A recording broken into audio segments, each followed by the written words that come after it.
ушул проектке катышканыма абдан кубанычтамын. Ала Мүдүн районунда Карачыгач айылынын тургуну Гүлмира Исқақова жалгыз бой эне жолдошу каза болуп калган. Эки кызын жалгыз өзү тарбиялап келет. Ал 2022 жылы сентябрь айында өкмөт берген 100 000 сом жардам менен эки тигүүчү машина сатып алган. Бүгүнкү күндө кыз келиндердин кийимдерин тигип буйрутмалуу иштейт. Бир айлык кирешеси 25-30 000 сом. Ал өз сөзүндө бул 100 000 сом көп балалуу жана жалгыз бой энелер үчүн чоң эле каражат экенин айтат. Жакынчылыктан чыгып кетүү долбоорундагы проектке катышканыма абдан кубанычтамын. Ошо бизге окшогон көп балалуу жалгыз бой энелерге 100 000 сом бул чоң эле каражат болуп, ушундай азыр үйдө ошо бош отурбастан ошо үйдө отуруп иштеп, балдарды багып иш алып баруудамын.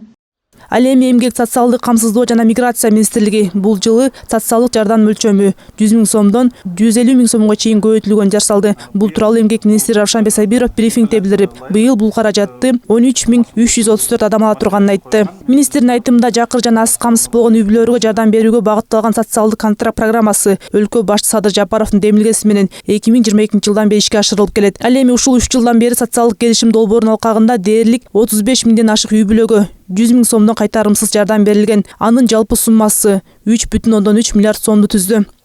Быйыл бул жанагы инфляцияга ылайык суммасын көтөрүү маселеси коюлган. Министрлик тараптан Садам Нуркожоевич бул маселени колдоп берди. Ошондуктан бүгүнкү күндө биз республиканский бюджеттен 2 миллиард сом каралган.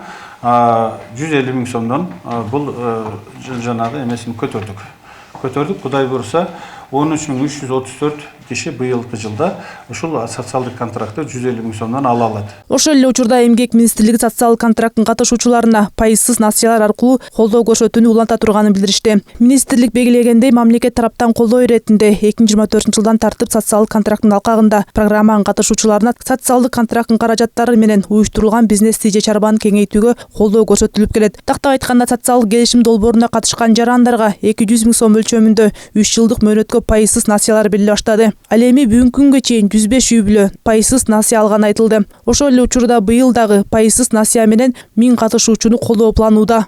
Мамлекет тараптан дагы да колдоо катары пайызсыз кредит программасын киргизген. 2024 жылы бул социалдык контракт алган жарандар ичинен 105 бул 200 000 сомго чейинки пайызсыз кредит ала алышты. Бул эмне демек? Бул пайызсыз кредиттин мөөнөтү дагы 3 жыл. Бул 3 жылдын биринчи 3 айы бул льготный период. Ошо льготный периодто төлөбөйт. Ал эми калган айлары бирдей суммада бөлүнүп, ошо основной алган суммасын 200 000 сомду ушул Айыл банк жана Элдик банкка төлөп беришет. Ал эми жарандар үчүн пайызын мамлекет тарабынан эки банкка колдоо катары каржыланат.